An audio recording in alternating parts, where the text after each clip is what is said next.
বুজুর্গদের আকিদা, বুজুর্গদের আকিদা, বুজুর্গদের আকিদা, বুজুর্গদের আকিদা।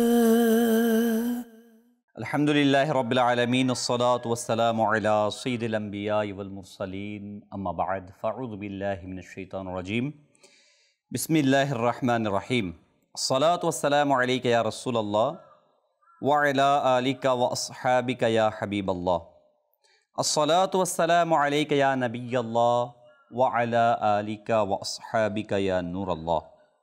প্রিয় ইসলামী ভাইরাও, মাদানী চ্যানেল দর্শকবৃন্দ, আপনাদের জন্য মাদানী চ্যানেল নিয়ে এসেছে নতুন অনুষ্ঠান বুজুর্গদের আকিদা। আজ আমরা ইনশাআল্লাহ তাবারক ওয়া তাআলা আকিদা কাকে বলে, এর আবিধানিক অর্থ কী, পারিভাষিক অর্থ কী, আকিদা কেন আমাদের প্রয়োজন, আকিদাকে কেন ইসলামের মূল বিষয় বলা হয়েছে, কেন বলা হয়েছে আকিদার শুদ্ধতাই হচ্ছে মূল বিষয়, আমরা জানব। প্রিয় প্রিয় ইসলামী ভাইরা ও মাদানী চ্যানেলের দর্শকবৃন্দ, রসুল আকরাম নূরে মুজাসসাম রসুল মুহতাশাম হুজুর সাল্লাল্লাহু আলাইহি ওয়াসাল্লাম ইরশাদ করেন, যে ব্যক্তি আমার প্রতি দৈনিক 100 বার দুরূদ শরীফ পাঠ করবে, আল্লাহ আযজা ওয়া জাল ওই ব্যক্তির কপালে লিখে দিবেন এই ব্যক্তি মুনাফিকি থেকে ও জাহান্নামের আগুন থেকে মুক্ত রয়েছে। সাল্লু আলাল হাবিব সাল্লাল্লাহু তাআলা আলা মুহাম্মদ সাল্লাল্লাহু আলাইহি ওয়াসাল্লাম সালাতাও ওয়া সালামান আলাইকা ইয়া রাসূলুল্লাহ সাল্লাল্লাহু আলাইহি ওয়াসাল্লাম। প্রিয় প্রিয় ইসলামী ভাইরা ও মাদানী চ্যানেল দর্শকবৃন্দ, আসুন আমরা অনুষ্ঠান দেখার শুরুতেই ভালো ভালো নিয়ত করে নিই, কেননা রসুল করিম সাল্লাল্লাহু আলাইহি ওয়াসাল্লাম ইরশাদ করেছেন, নিয়্যাতুল মুমিনি খায়রুম মিন আমালি, মুমিনের নিয়ত তার আমলের চেয়ে উত্তম। আল্লাহ তাআলার সন্তুষ্টির জন্য, রসুল করিম সাল্লাল্লাহু আলাইহি ওয়াসাল্লামের রেজা হাসিলের জন্য, আমাদের আকীদার বিশুদ্ধতার জন্য, ঈমানের পূর্ণতার জন্য আজকে এই অনুষ্ঠান ইনশাআল্লাহ তাআলা শেষ পর্যন্ত দেখার চেষ্টা করব। আকীদা শব্দর শাব্দিক অর্থ হচ্ছে, আবিধানিক অর্থ হলো সম্পর্ক স্থাপন করা, শক্তভাবে আঁকড়ে ধরা, অথবা কোনো কিছুকে সাব্যস্ত করা বা শক্তিশালী করা। প্রিয় ইসলামী ভাইরা ও মাদানী চ্যানেলের দর্শকবৃন্দ, বুজুর্গানে দিন এর আকিদা এই অনুষ্ঠানে আমরা আকিদা সম্পর্কিত বিষয় নিয়ে অধিকাংশ কথা বলার চেষ্টা করব, যে আমাদের বুজুর্গানে দিন কি আকিদা পোষণ করতেন। এই জন্য আসুন আমরা প্রথমেই এই আকিদা কাকে বলে, এই বিশ্বাস কাকে বলে, এই বিষয়ে আমরা জ্ঞান অর্জন করে নেই। এর আরও একটি অর্থ হচ্ছে শক্তিশালী হওয়া, অর্থাৎ মানুষের সাথে নিজের অন্তরের সুদৃঢ় যোগাযোগ স্থাপন করে তাকেই আকিদা বলা হয়। যেটা আমার হৃদয়ের সাথে,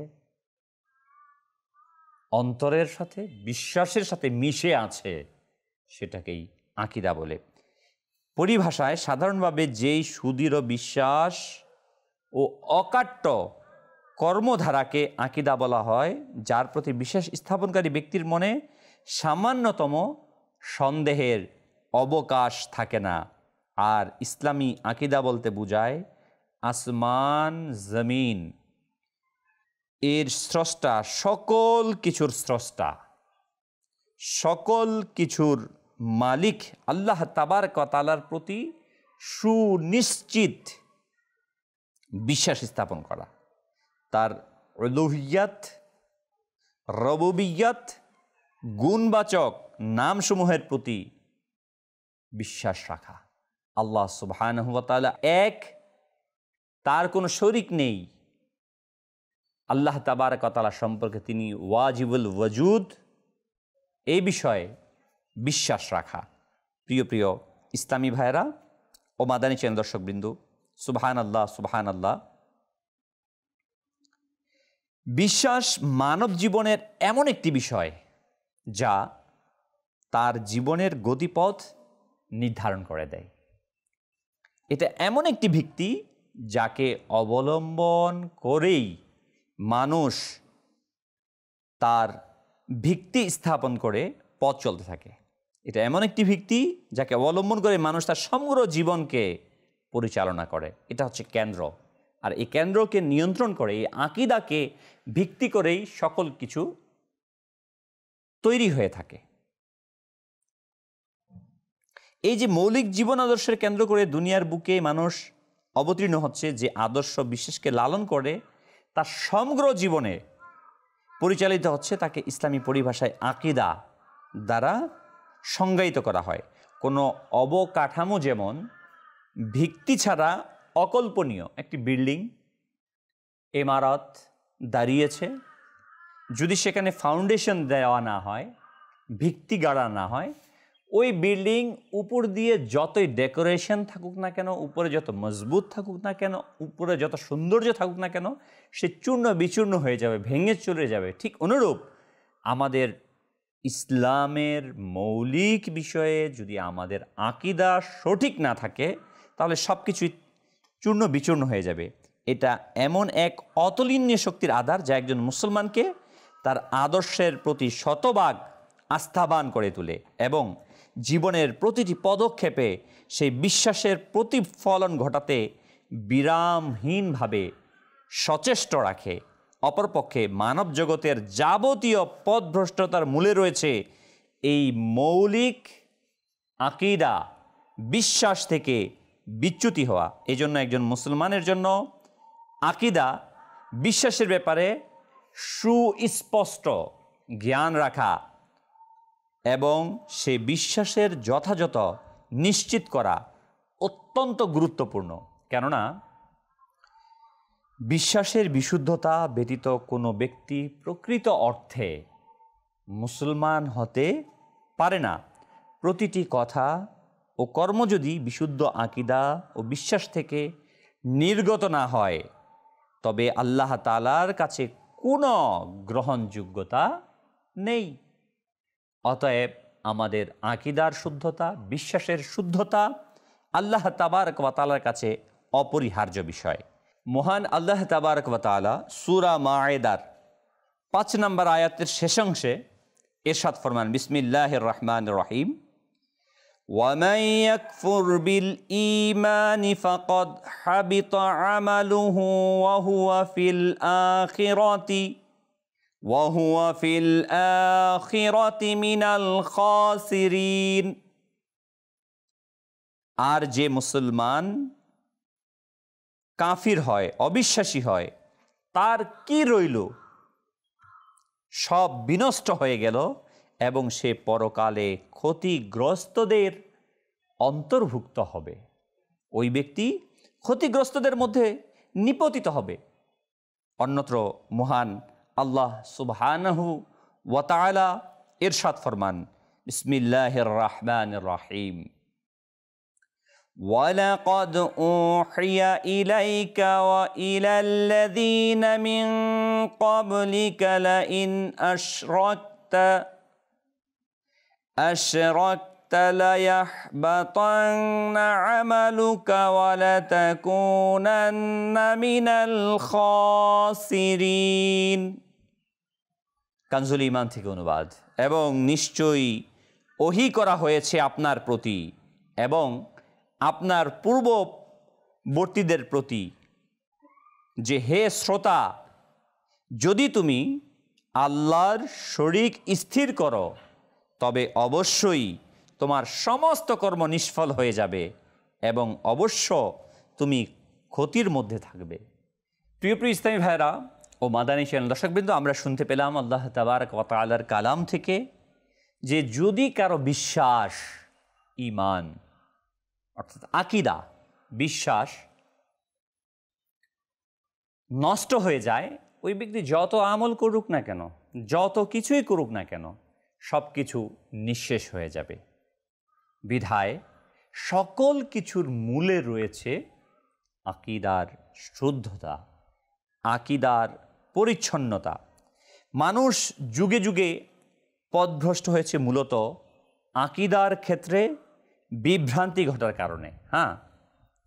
এজন্য বিষয়টি সূক্ষ্মতা ও সর্বোচ্চ গুরুত্ব সহকারে জানা আমাদের প্রত্যেকের উপর অপরিহার্য একটি বিষয়। প্রিয় ইসলামী ভাইয়েরা ও মাদানী চ্যানেলের দর্শকবৃন্দ, রসুল করিম আলাইহিস সালাতু ওয়াস সালাম এই পৃথিবীতে আগমন করেছেন মানুষের, আপনার আমার পথহারা মানুষের বিশ্বাসকে সঠিক জায়গায় নিয়ে আসার জন্য। যখনই মানুষ একত্ববাদকে ছেড়ে দিয়েছে, তাওহীদকে ছেড়ে দিয়েছে, আল্লাহ ব্যতীত অন্য কোনো উপাস্যকে বিশ্বাস করত, সেই জায়গার বিশ্বাসকে সঠিক জায়গাতে এনে দেওয়ার জন্যই নবী করিম সাল্লাল্লাহু আলাইহি ওয়াসাল্লাম এর পৃথিবীতে আগমন। প্রিয় প্রিয় ইসলামী ভাইয়েরা, এই বিষয়গুলো আকীদার মূল যে বিষয়, এই বিষয়গুলো হচ্ছে আমানতু বিল্লাহি ওয়া মালাইকাতিহি ওয়া কুতুবিহি ওয়া রাসূলিহি ওয়াল ইয়াউমিল আখির ওয়াল কদরি খায়রিহি, সপ্ত বিষয়ের প্রতি ঈমান রাখা। এক, আল্লাহর প্রতি বিশ্বাস। আল্লাহ তাবারক ওয়া তাআলার প্রতি বিশ্বাস আমাদেরকে কেমন রাখা চাই? আল্লাহকে বিশ্বাস করি, কেমনভাবে আমরা বিশ্বাস করি আল্লাহ তাবারক ওয়া তাআলাকে? আল্লাহ সুবহানাহু ওয়া তাআলার প্রতি বিশ্বাস এইভাবে স্থাপন করতে হবে যে আল্লাহ রাব্বুল আলামিন নিজেকে যেভাবে মানব জগতের কাছে উপস্থাপন করেছেন, সৃষ্টি জগতের মাঝে যেভাবে নিজেকে প্রকাশ করেছেন, ঠিক সেইভাবে আমাদেরকে বিশ্বাস রাখতে হবে। ফেরেশতাদের প্রতি বিশ্বাস, তাদের প্রত্যেকের ব্যাপারে কোরআন ও সহিহ হাদিসে যেরূপ বর্ণনা এসেছে, ঠিক সেই রূপ আমাদেরকে ফেরেশতাদের প্রতি বিশ্বাস স্থাপন করতে হবে। মাজাল্লাহ, এদিক সেদিক চিন্তা এমন তেমন, এটা থেকে পরিহার হয়ে যেভাবে রসুল করিম সাল্লাল্লাহু আলাইহি ওয়াসাল্লাম আমাদেরকে শিখিয়ে গিয়েছেন, সেভাবে আমাদের প্রতি বিশ্বাস রাখতে হবে। রসুলদের প্রতি, তাদের নবুয়ত, তাদের চারিত্রিক পবিত্রতা, নির্দ্বিধায় এই বিষয়গুলোকে বিশ্বাস করতে হবে। কারণ এই বিশ্বাসের উপর ভিত্তি করেই আমাদের ঈমানের পূর্ণতা আসবে। ইনশাআল্লাহ তাআলা আমি আসতেছি সেই বিষয়ের দিকে। আসমানি কিতাবের প্রতি বিশ্বাস, তাওরাত, জাবুর, ইনজিল, কোরআন, এগুলো যে অবতীর্ণ হয়েছে এটা সঠিক, এবং আল্লাহ তাবারক ওয়া তাআলার কালাম, এছাড়াও অসংখ্য সাহিফা আল্লাহ তাআলা অবতীর্ণ করেছেন। 104টি কিতাব, আসমানি কিতাব অবতীর্ণ হয়েছে। এদের সম্মান সকল কিছুর একরকম, হ্যাঁ, সওয়াবের দিকে তারতম্য রয়েছে, কিন্তু আল্লাহ তাবারক ওয়া তাআলা কালাম সব, তাদের সম্মান একই স্তরে রয়েছে। তাওরাত, জাবুর, ইনজিল, এগুলোকে আল্লাহ তাবারক ওয়া তাআলা যাদেরকে দান করেছিলেন, যে উম্মতিদেরকে, তাদের হেফাজতের দায়িত্ব ছিল, কিন্তু তারা সেই খেয়ানত করেছেন, সেটাকে বিকৃত করেছেন। আর কোরআনুল কারীম, এটাকে আল্লাহ তাবারক ওয়া তাআলা নিজেই তার হেফাজতের দায়িত্ব নিয়েছেন। নিশ্চয়ই আল্লাহ তাবারক ওয়া তাআলা এই কোরআনকে অবতীর্ণ করেছেন এবং এর হেফাজতকারী হচ্ছেন আল্লাহ তাবারক ওয়া তাআলা। আল্লাহ সুবহানাহু ওয়া তাআলা এই কোরআনুল কারীমকে হেফাজত করবেন। প্রিয় প্রিয় ইসলামী ভাইরা, শেষ দিবসের প্রতি ঈমান, অর্থাৎ মৃত্যুর পরবর্তী জীবন সম্পর্কে যা আল্লাহ রাব্বুল আলামিন তার রসুলদের মাধ্যমে আমাদেরকে জানিয়েছেন, তার প্রতি বিশ্বাস রাখা। তাকদীরের প্রতি বিশ্বাস রাখা, অর্থাৎ যা কিছু দুনিয়ার বুকে ঘটছে তা আল্লাহ রাব্বুল আলামিনের জ্ঞাতসারেই ঘটছে, এবং তিনি সৃষ্টি জগৎ সৃষ্টি করার বহু পূর্বেই ভবিষ্যতের ঘটনাবলীকে লিপিবদ্ধ করে রেখেছেন। এই বিশ্বাস জাগ্রত জ্ঞান সহকারে পোষণ করা। আল্লাহ তাবারক ওয়া তাআলা আমাদেরকে মৃত্যুর পর জীবিত করবেন, এই বিষয়টার প্রতি আমাদেরকে বিশ্বাস স্থাপন করতে হবে। প্রিয় ইসলামী ভাইরা ও মাদানী চ্যানেল দর্শকবৃন্দ, তার মানে আমরা বুঝতে পারলাম ঈমানের সপ্ত স্তম্ভ, অর্থাৎ যার প্রতি আমাদের আকীদার শুদ্ধতা রাখতে হবে, আর তা হচ্ছে কি? আল ঈমানু বিল্লাহ, আল ঈমানু বিল মালাইকা, আল ইমানু বিল কিতাব, আল ইমানু বিল রসুল, আল ইমানু বিল ইয়াউমিল আখির, আল ইমানু বিল কদরি, অর্থাৎ আল্লাহ তাআলার প্রতি বিশ্বাস রাখা, ফেরেশতাদের প্রতি বিশ্বাস, আসমানি কিতাবের প্রতি বিশ্বাস, রসুলগণের প্রতি বিশ্বাস, শেষ দিবসের প্রতি বিশ্বাস, আদৃশ্যের বিশ্বাস। আমাদের যে ভাগ্যে আল্লাহ তাআলা লিখে রেখেছেন, আমি যা করব তাই আল্লাহ তাআলা লিখে রেখেছেন এবং সেই লিখা অনুযায়ী আমি করব, এবং মৃত্যুর পর পুনরায় জীবিত ও উত্থিত হওয়ার প্রতি বিশ্বাস। এই বিষয়গুলো আমাদেরকে পরিপূর্ণতা, শুদ্ধতার সাথে সঠিকভাবে আমাদের আকীদা রাখতে হবে। সঠিক আকীদা পোষণ অপরিহার্য। সঠিক আকীদা পোষণ করা ইসলামের যাবতীয় কর্মের মধ্যে সবচেয়ে বড়। ঈমান সাধারণভাবে সমস্ত দ্বীনে ইসলামকে অন্তর্ভুক্ত করে, আর আকীদা দ্বীনের সর্বাধিক গুরুত্বপূর্ণ দুটি বিষয় তথা অন্তরের অবিমিশ্রিত স্বীকৃতি ও আমলে তা যথাযথ বাস্তবায়ন। আকীদার সাথে সংশ্লিষ্ট পাপ তথা শিরক এমন ধ্বংসাত্মক যে পাপী তওবা না করে মারা গেলে সে চিরস্থায়ী জাহান্নামী হবে। অর্থাৎ কেউ যদি ঈমান আনে, কিন্তু ঈমান আনার পরেও যদি সে তার আকীদা নষ্ট হয়ে যায়, সে কুফরি করে ঈমান হারা হয়ে মৃত্যুবরণ করে, তাহলে সে চির জাহান্নামী হবে। যে সূরা নিসার 116 নম্বর আয়াত আল্লাহ তাআলা ইরশাদ ফরমান, নিশ্চয়ই আল্লাহ তার সাথে শিরককারীদেরকে ক্ষমা করবেন না। এই ব্যতীত যে কোনো পাপ তিনি যাকে ইচ্ছে ক্ষমা করে দিবেন। প্রিয় ইসলামী ভাইরা, আকীদা সঠিক থাকলে কোনো পাপী ব্যক্তি জাহান্নামে যদি নিক্ষিপ্ত হয়, তথাপিও আল্লাহ সুবহানাহু ওয়া তাআলা ওই ব্যক্তিকে জাহান্নাম থেকে মুক্ত করবেন। হ্যাঁ, যা মুত্তাফাকুন আলাই, বুখারী এবং মুসলিম শরীফের হাদিসের মধ্যে বর্ণিত রয়েছে, যার অন্তরে সরিষার দানা পরিমাণ ঈমান অবশিষ্ট থাকবে, তাকেও শেষ পর্যন্ত জান্নাতে প্রবেশ করানো হবে। সুবহানাল্লাহ, সুবহানাল্লাহ।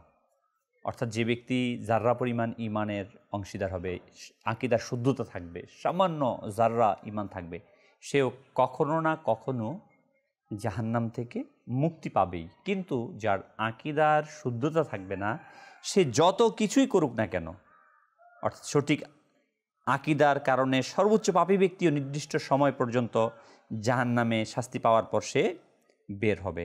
আকীদার সঠিক না থাকলে সৎ আমলকারীকেও জাহান্নামে যেতে হবে।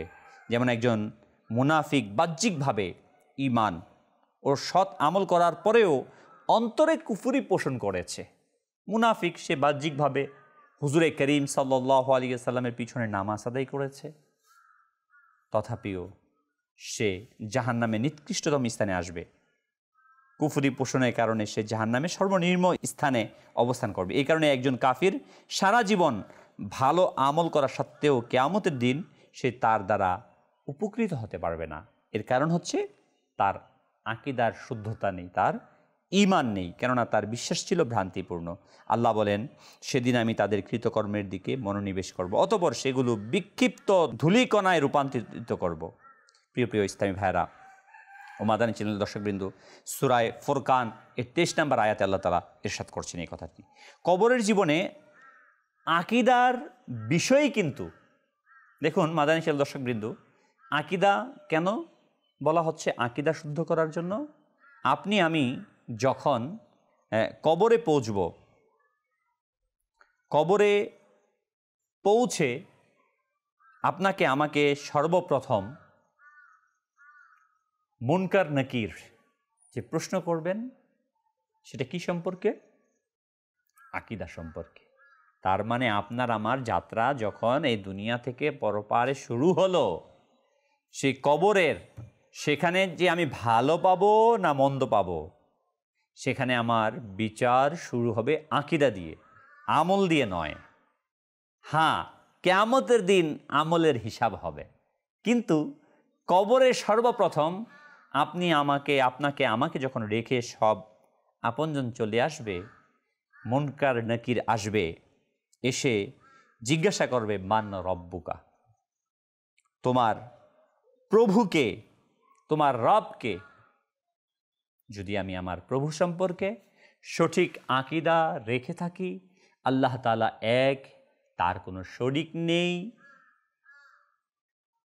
তিনি কারো মতো নন, আল্লাহ তাবারক ওয়া তাআলা কোনো কিছুর সাথে আমি শরিক না করে থাকি, ওয়াজিবুল ওয়াজুদ মেনে থাকি, আল্লাহ তাবারক ওয়া তাআলাকে, আল্লাহ তাআলার যে শান, সে শান অনুযায়ী আমি বিশ্বাস করে থাকি, আল্লাহ তাআলার হুকুমকে আমি মেনে থাকি, তখন আমি জবাব দিতে পারবো, এই আকীদার জবাব প্রদান করতে পারবো, রব্বি আল্লাহ, আমার প্রভু আল্লাহ। দ্বিতীয় নম্বর আকীদার প্রশ্ন, ওয়ামা দীনুকা, তোমার দিন কি? আমি দ্বীনে ইসলামের মধ্যে ছিলাম নাকি?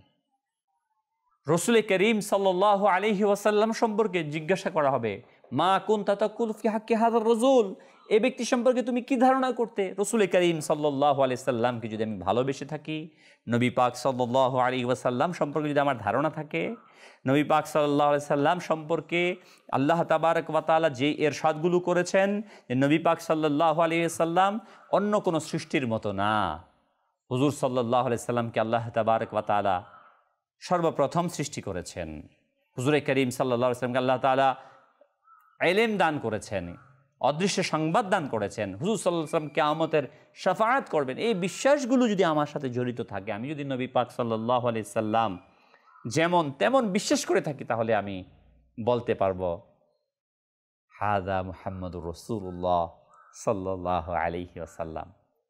যদি আমি আমার আকীদা শুদ্ধ না থাকে, তাহলে আমি তখন বলতে থাকবো হায়হাতা লা আদরি, আমি কিছুই জানি না। প্রিয় ইসলামী ভাইরাও, মাদানী দর্শকবৃন্দু, অতএব আমাকে কবরের পৌঁছানোর সাথে সাথে যদি পাশ করতে চাই, তাহলে আমার আকীদার শুদ্ধতার অপরিহার্য বিষয়। সেখানে কোনো আমল সম্পর্কে জিজ্ঞাসা করা হচ্ছে না, তুমি যাকাত দিয়েছো কি না, তুমি নামাজ পড়েছো কিনা, রোজা রেখেছো কিনা, হজ, এটা এর সাথে রিলেটেড, বাট সরাসরি যে প্রশ্ন, সেটা আকীদার প্রশ্ন।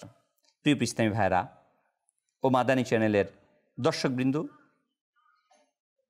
ইসলামের কালিমা অর্থাৎ কালিমা তাওহীদ, এটাকে আমাদের জানা এবং এর প্রতি ঈমান রাখা, অর্থ জানা, এ বিষয়ে প্রত্যেক মানুষের অন্তরে বিশ্বাসের সাথে সংশ্লিষ্ট।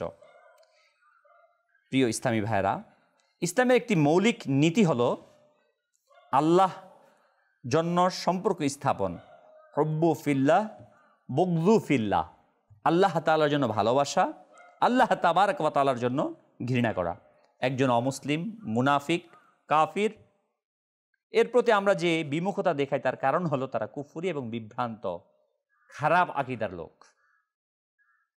ঠিক যেমনভাবে একজন মুমিনকে আমরা শর্তহীনভাবে ভালোবাসি ঈমান ও বিশুদ্ধ আকীদার কারণে, একজন সুন্নি মুসলমানকে ভালোবাসি, আল মুসলিম ওয়া আখুল মুসলিম, এক মুসলমান অপর মুসলমানের ভাই। কেন?